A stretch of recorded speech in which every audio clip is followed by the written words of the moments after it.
So, in the world of production music, we're not really writing music for ourselves. And I really hope that's not a newsflash for you, but no, we're making music that we hope gets placed in films or on TV, usually done by folks called editors. And then along those lines, we've probably heard this concept that we need to make cues that are editor friendly. But what does that actually mean? I mean, knowing that editors are almost always under a tight deadline, they're trying to work as quickly as possible, and there's a lot of pressure. What are the things that we composers should be doing to reduce the friction for an editor to actually use our cue in the show? So on today's episode, I wanted to talk about this concept, take a look at one of my cues and ask, am I writing a piece of music that is editor friendly?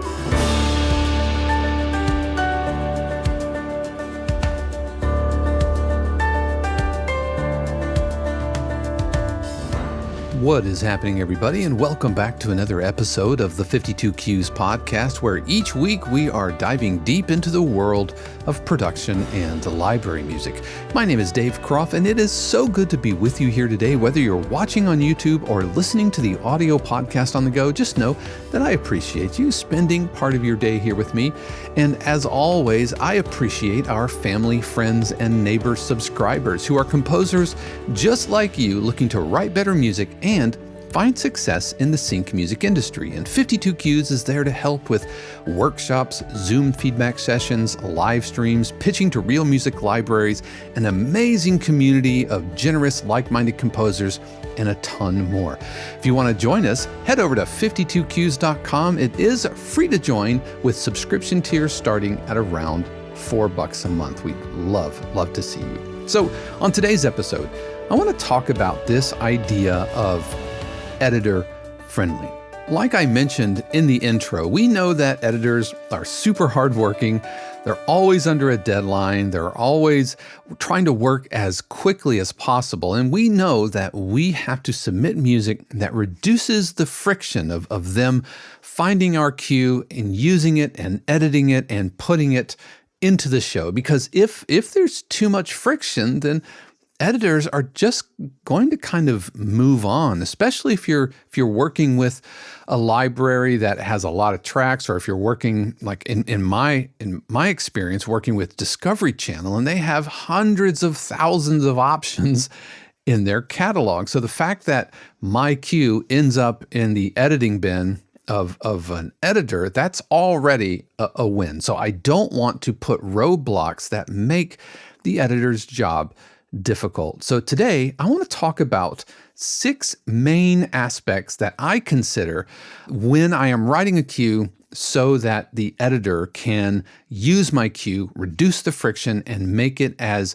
friendly as possible. So what I want to do, let's first listen to a recent cue that I wrote. It's called Fins with Benefits.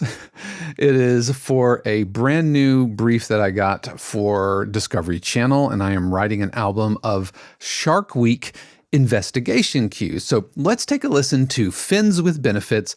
We're going to unpack the 6 aspects of what makes a cue editor friendly, and we're going to check, is this cue actually editor friendly?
All right, so let's jump back into Professor Dave's classroom and let's explore this idea. What does editor friendly actually mean? And so for me, the first point of being editor friendly is being predictable. And yes, that means predictable 4 or 8 bar phrases and developing the form in a clear, layered, predictable form. Every 4 bars, we are building things up until around the halfway point or whatever, and then we're going to pull some energy back. That's the typical kind of ABA production music form. And there are other forms that we can use, but the idea is to be predictable. I don't think editors are looking for crazy right turns. While they want it to be interesting, they want to make sure that what they are putting in their show isn't distracting. And as soon as we start kind of deviating from whatever pattern we have established, it creates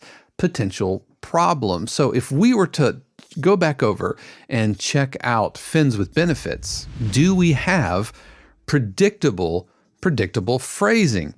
Now, this is kind of an ominous investigation type tension cue. Again, it's for Shark Week, and there are a lot of kind of sustained MIDI regions and everything, and so the 4 bar phrasing might not really jump out like it would if this were a hip hop cue or whatever, but we are thinking every 4 bars having 4 bar phrases, and we are building consistently. And so if I were to look at each one of these 4 bar sections, and I'm going to use my cycle region here in Logic, and I'm going to kind of step forward, and we're going to see, are we seeing a visual increase? Are we hearing an aural increase? And do the ideas repeat themselves? And we'll talk about that more here in just a second. So starting with the first 4 bars. Got a kind of a slow build. Piano comes in. This is our intro. And now 1, 2, 3, 4, 2, 2, 3, 4, 3, 2, 3, 4, 4, 2, 3, 4. All right, so that's very, very predictable. We have 4 bar phrases. Building on top of it, every 4 bars, we are increasing energy. This predictability editors can use and they can depend on. And that also means that they can pull things out, edit, slice things, loop things. They can reduce the arrangement, and it's all going to work because it is predictably building and kind of decreasing in energy as it goes. This is why the overall ABA structure is so helpful with production music cues, because it's a very predictable, known form. I mean, even my listening to my melody and the predictability of my melody, dun dun. And so now we're about, and last week we talked about melodies, and we're about to repeat that idea. And that's predictable. Like if I were to play these first handful of notes, followed with this, and then I played this next note, could you predict what the melody note would be? Where is that probably going? It's probably going here. Then with a little variation, and then guess what? It all repeats again. And I am predictably layering, adding density into my layering. And that means that I'm adding octaves, adding rhythmic density. And so being predictable, I think, is vital to being editable and being friendly to your editor. 4 8-bar chunks. The form is clearly visible. And when I say clearly visible, remember that editors, they are working from a visual standpoint. editors almost always, they're often musically inclined. They're not always musicians, but they are looking at your waveform and have actually pulled in the waveform. And can you see a predictable form happening here? For you folks listening on the audio only, I guess you'll have to use your imagination, but you can see a clear, predictable rise in energy. You can see a predictable kind of breakdown where the energy pulls back. You can see a predictable button and all of this. So part one of being editor friendly is being predictable. But the challenge is, how are we predictable without sounding boring and being too repetitive? We're going to talk about repetition here in just a minute, but I want to talk about point number 2, which is being consistent. If point number 1 is being predictable, point number 2 is being consistent. And that means we have to make sure that we are staying in the emotional lane that the cue is providing. Because remember, editors aren't always looking for cues that kind of travel a broad emotional spectrum, starts happy, ends sad, and or starts sad and ends introspective, right? If they have a scene that goes that distance, then they will find different cues. They'll find a happy cue and a sad cue and stitch together. But for our cues, we need to make sure that we are staying in a single emotional lane, and that when we are creating a sense of musical development, we're doing that by building and releasing energy, but we're not changing the vibe. And that brings me to how can we make sure that we are not switching the emotions? Well, we've talked before on the podcast about how mood and emotion is usually defined by things like harmonic progression, rhythmic usage, use of instrumentation and melody. These are the components that kind of define emotion. So my rule of thumb is, if I'm going to another section, it could be a B section, it could be return to A or whatever, but if I am looking to have a sense of development in my cue, between the 3 things, instrumentation, harmonic choices, and rhythmic choices, if I change one of those 3 things, but keep the other 2 the same, then I'm going to be in pretty good shape. I'm not running the risk of changing the emotion.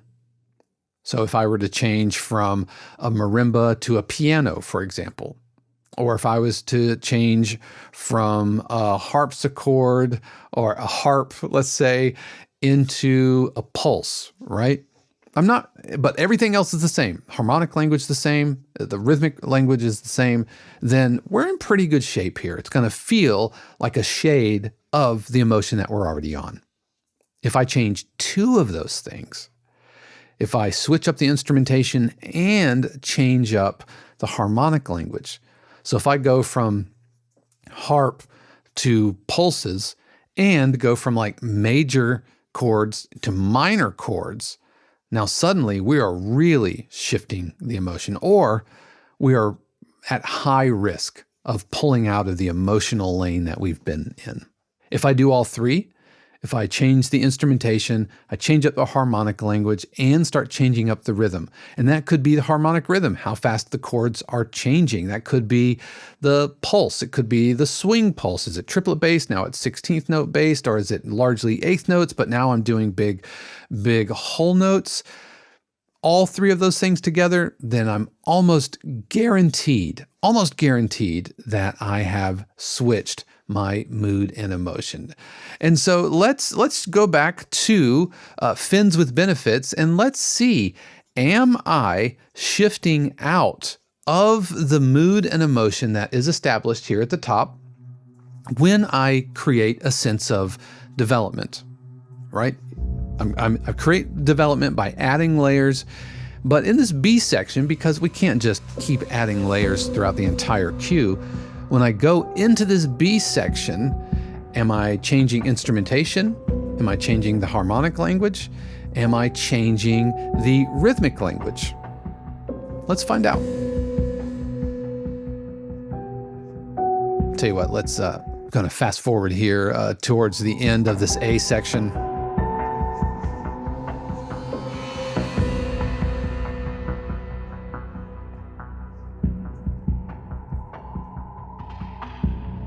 Okay, so first I've created contrast through reduction, so by pulling instruments away. But the big thing I've changed here is kind of the rhythm. We don't have the melody providing a lot of rhythmic motion, and while there's still that steady kind of pulse happening, I am not switching up the harmony, I'm not changing keys, I'm not doing too much. Now, that having been said, coming out of this edit point, okay, now I've created a sense of development. I am returning back to this A section, but now to create a heightening sense of emotion, I have worked in a chord change. So this is coming out of the edit point.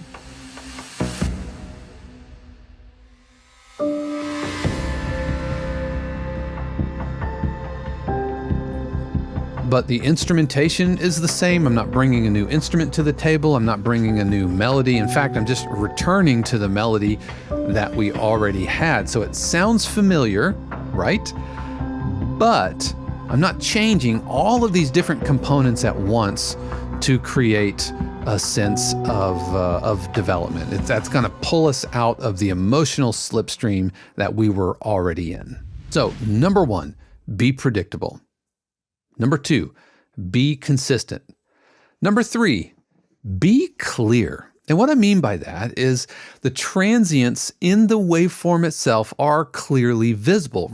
Like I said earlier, editors are looking at your waveform much more than they're kind of listening for it. Now yes, they're going to be listening and tightening and editing and all of that, but they're not necessarily thinking of your music in bars and beats as much as in transients. They cut by sight as much as they cut by ear.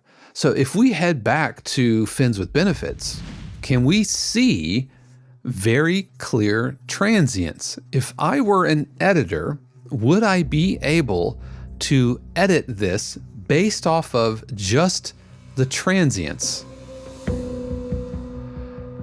So could I take like these transients and go from there to there? So I'm gonna chop a whole section and get us right into the breakdown.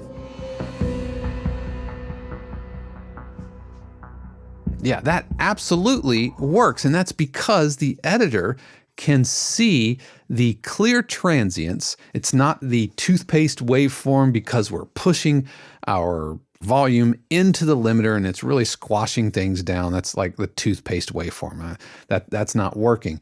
But if I were an editor and if I wanted to say, all right, let's edit out, let's say I wanted to edit out the entire breakdown section, I can look at the transient right here at bar 17 and I could edit up to the transient to bar 25. Now, I know it's bar 25, but editors don't necessarily know it's bar 25, but they could take this, reduce it, and then you end up with, again, using clear transients, do a little bit of crossfade, and we have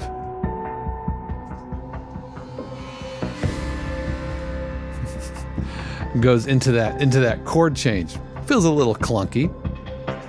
But also, let's say I wanted to extend this breakdown a little bit. And we'll talk about loops and stuff here in a minute. But if I wanted to take and extend this breakdown, I could, in theory, take this, edit the transients, and have a little extra extension.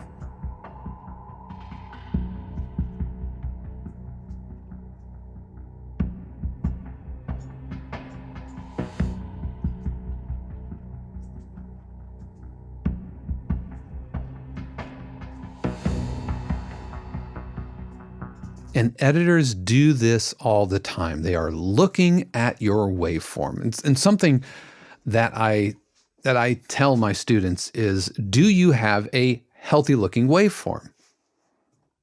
Can you clearly see how an editor would be able to use this? And if you're not sure, then bounce your latest cue down to audio, bring it back into the DAW, and see if you can edit it. See if you were to say, I want to visually remove this entire section, could I do that? Could I? Not using bars or beats, but using transients. And again, bounce your own cues to audio.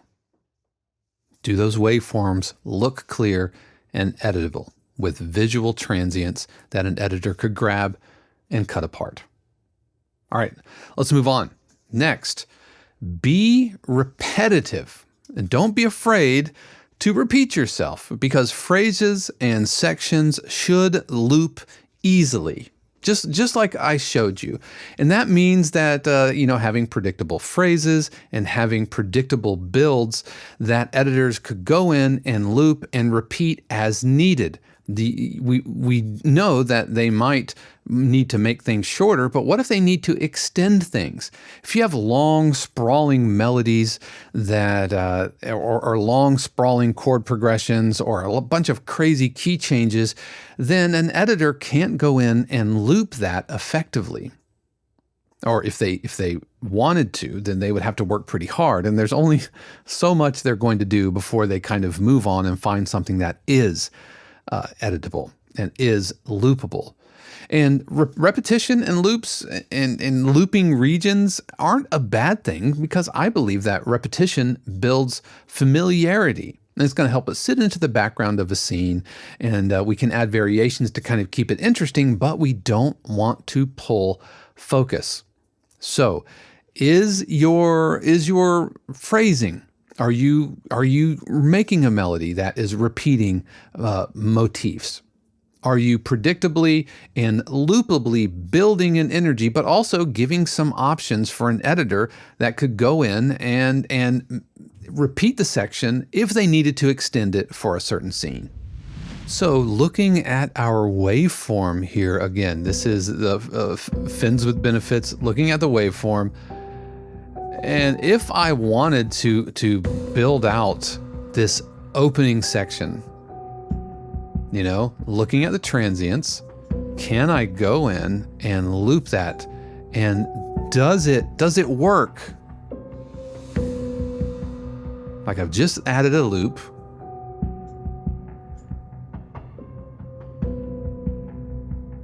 Yeah, it works. That transition from the end of the loop to the downbeat of the next loop. Let's see if the next 4 bars are as loopable. All right, so we're going into this little crossfade.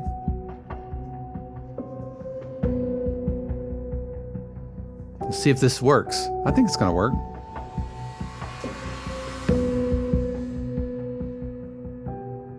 Yeah, it started building up into the next section. We're gonna try it. Let's go one more form, one more phrase. Big downbeat.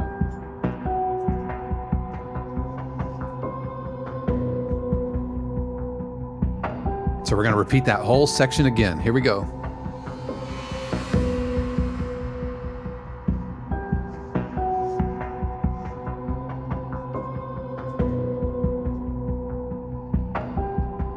And now we can go into our breakdown. All right, so making sure that the things that we are writing are loopable, I think goes back to point number 1, which is being predictable, writing in safe 4 and 8 bar chunks. And editors are really good at counting, 4 bar measures, and because most of music, is based in this type of a structure, and it just works. And if you're not sure, then grab your latest cue and try to edit it. Now, I'm not saying that you should jump out and become a professional editor, but I think there's some real value to understanding the process and the workflow and just how challenging it can be. I don't know, maybe you download DaVinci Resolve, it's free, and try to cut your music to a scene.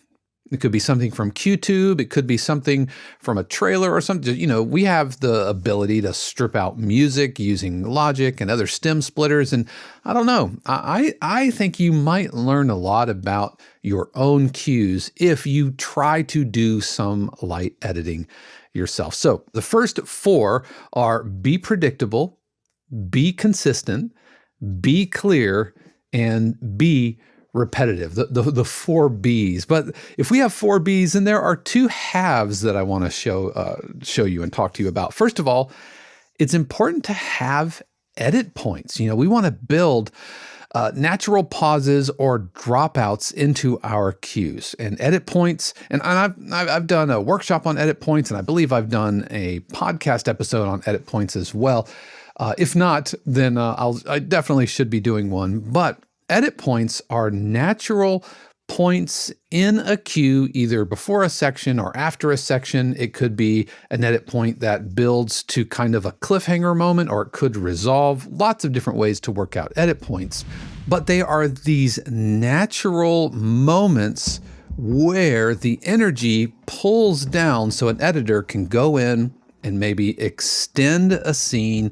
They could go in and maybe add a line of dialogue or something like that. So let's take a look at the edit point coming out of the breakdown of fins with benefits.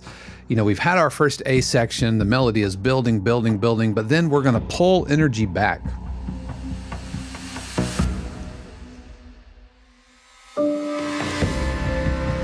Nice clean edit point. I don't have a lot of, I don't have any pulses, any rhythms carrying into the edit point. Notice it doesn't go all the way to nothing. There are some reverb tails kind of carrying over. And I have a lot of delays and everything. And so that means I have to go in and automate my delays so that they're not carrying into that edit point. And it's in this moment right here that an editor could, if they wanted to, let's go back into our waveform here. The editor could, if they wanted to, they could extend this moment. I mean, they could, if they wanted to, even cut to commercial here. And we're done. Or it could be a line of dialogue, it could be something, could be a reaction video shot, and then they can extend it, and then when it's time, they could bring it back in. But you've got to give them a clear moment that not only they can hear, but even more importantly, that they can see. And if you don't have at least one edit point in most production music, especially reality TV type cues, investigation, dramedy, those types of cues that get heavily edited. Now, thinking about like sports cues and that kind of thing, those really don't get edited much, but dramedies, investigation, trailer cues absolutely need these big edit points. Now, how many edit points? I put at least one, maybe two, depending on the length. This cue is under 2 minutes, so one edit point works. And where to put edit points? Well, I think before a section change is a really good spot to add those edit points.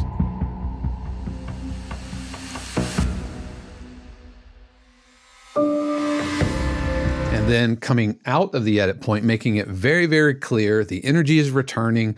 I've got a whoosh, I've got a melodic pickup that is communicating that we're starting back up again.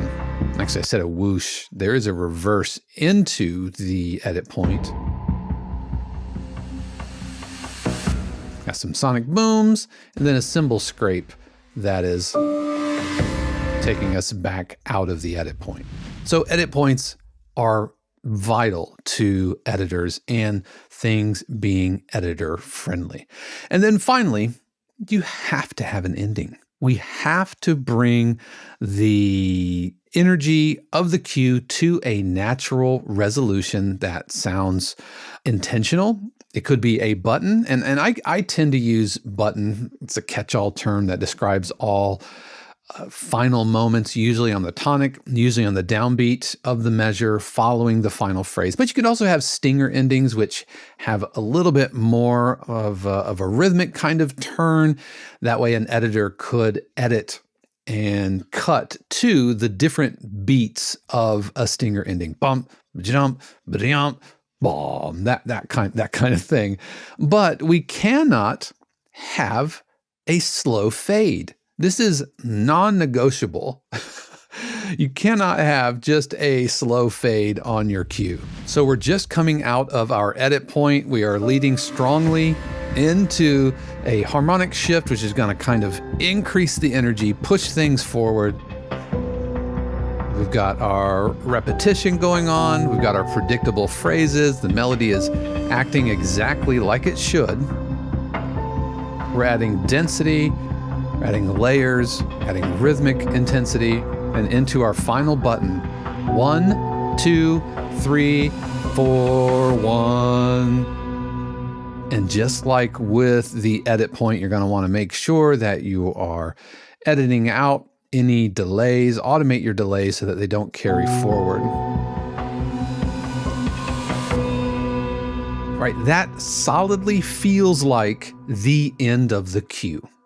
There's no question. Where does this cue end?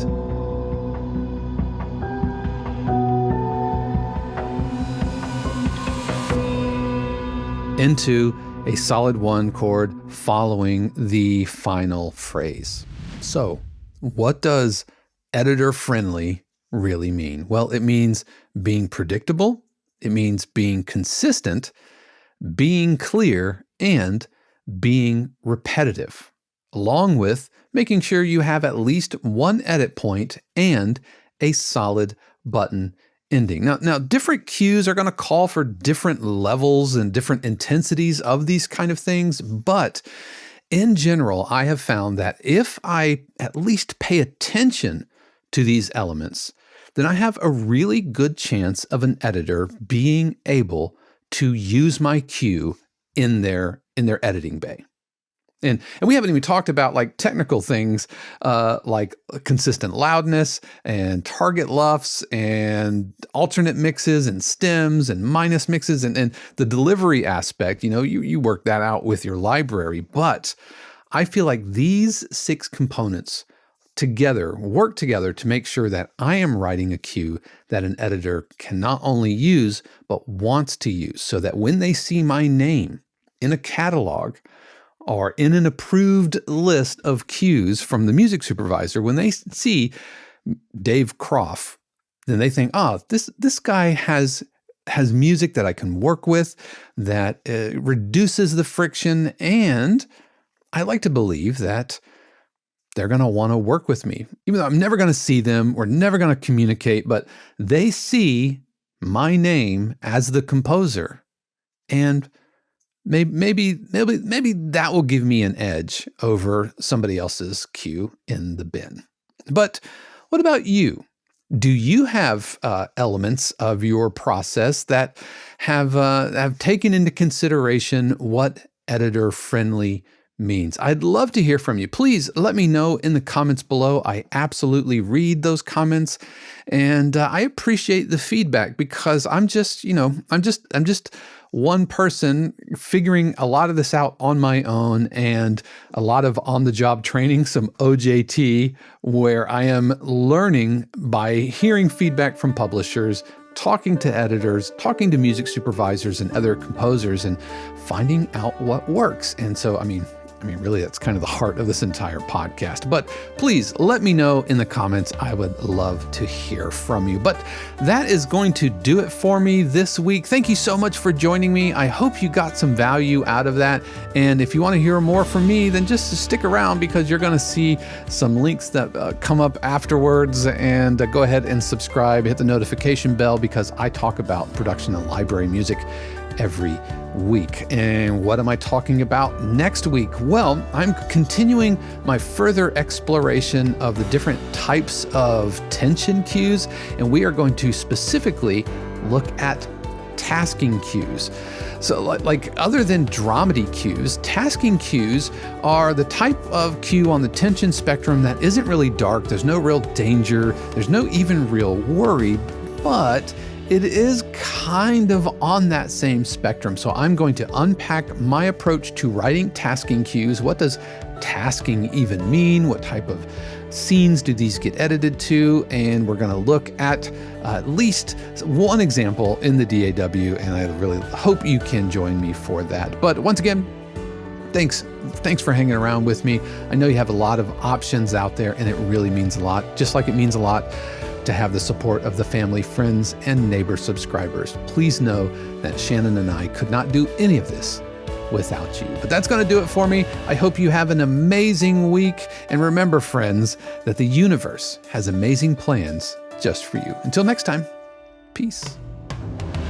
The 52 Cues podcast is copyright 2025 818 Studios, all rights reserved. The music played on the podcast is copyright of their respective owners and is used with permission and for educational purposes only. For more information, including joining the community, submitting your cue for review, or becoming a member subscriber of 52 Cues, head over to 52cues.com.